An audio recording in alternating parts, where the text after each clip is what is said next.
Fox News alert on one of our top stories today. We have been watching reports coming out of Cincinnati that at least one of the people responsible for the controversy at the IRS targeting conservative groups, one of these guys, was recently promoted.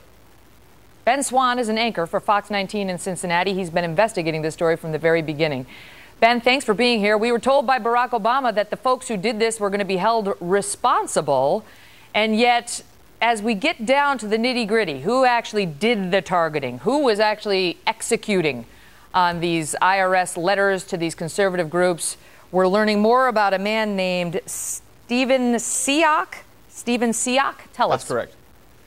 Yeah, well, Stephen Siak is one of the agents from the Exempt Organizations Division that we have uncovered, and his name has shown up particularly in documents targeting the Richmond Tea Party in Virginia. Now, what's interesting about Siak is that when we were able to access an IRS directory, we found that he was actually an exempt organization's manager. He's not just a low-level agent like some of these other agents. So we have at least 7 names, and among those names is Stephen Siak, and he is a manager. Now, the reports that have been out today, though, about this indicate, based on our reporting, that Siak has been recently promoted as recently as when the scandal broke.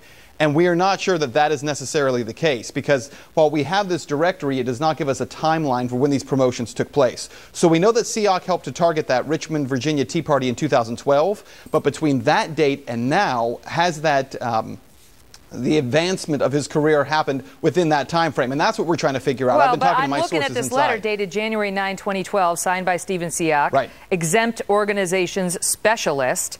And now he Correct. is a supervisor. All right, so that was January 2012. He is a supervisor. Now he's a supervisor. The point is, and you're not the only one doing the reporting on this, Washington Examiner has the same report out, Correct. that the man has been promoted. They contacted the Cincinnati IRS office, who had no comment on when and why the man was promoted. They directed them to Washington. Washington also refused to comment, citing the Privacy Act. The question is, because you've done all this reporting on the charts of people who actually did this. I mean, you're one of the few, unlike the IRS Commissioner, Stephen Miller, who wouldn't name names, who is naming names. Who Correct. on this chart that you guys have put together, and I notably see Cindy Thomas at the top, a name that doesn't get mentioned often enough, who's been almost never dealt with in any way? Well, and that's exactly the problem here, is that when we put together this chart, you can see very clearly a chain of command. And this is where the real problem is that with Stephen Siak, you know, he's, again, one of these agents. But the bottom line is you have agents who are at the very top here. Cindy Thomas is the program manager for all the tax-exempt organizations. So there have been reports out recently, including in this latest lawsuit that was filed, saying that, well, there are agents actually spread out around the country who were taking part in this. Well, that's true to an extent. But here's what people don't understand, is that under the restructuring of the IRS that happened in 1998, every tax-exempt organization specialist answers to Cincinnati. And that means they all answer to Cindy Thomas. And I want to pick it up with Cindy Thomas right after. I'm going to hold you over because I want to pick it up with Cindy Thomas right after the break, because there's Cindy and then there's Lois, and we'll talk about that next.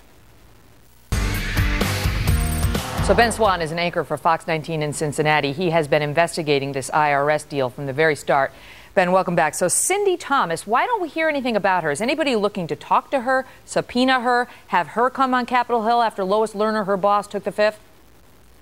Well, you know, her boss took the fifth, and we have been doing all this reporting, as you mentioned, about Cindy Thomas, who she is and how she's connected to the scandal, and yet she hasn't been called before Congress. I talked to Congressman Brad Winstrup this week. He says that he actually took our reports to members of the Ways and Means Committee and showed them those reports, saying, you need to call this woman up to testify. Because, look, what your viewers have to understand is that the way the IRS system works, if you have an application for a nonprofit group and it goes to the IRS, it has 9 months or 270 days where a decision has to be made, either to reject that application or approve it. If it doesn't happen, Megan, then every single month there is a system-generated red flag that will pop up, and it's sent all the way to Cindy Thomas's office. Well, there are 300 groups targeted out of Cincinnati at least.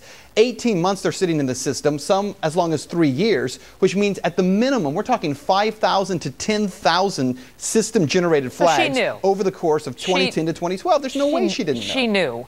And then there's a question about whether she came up with it, though. Is she high enough on the totem pole to have been the orchestrator of this scheme, or would it have to have gone higher?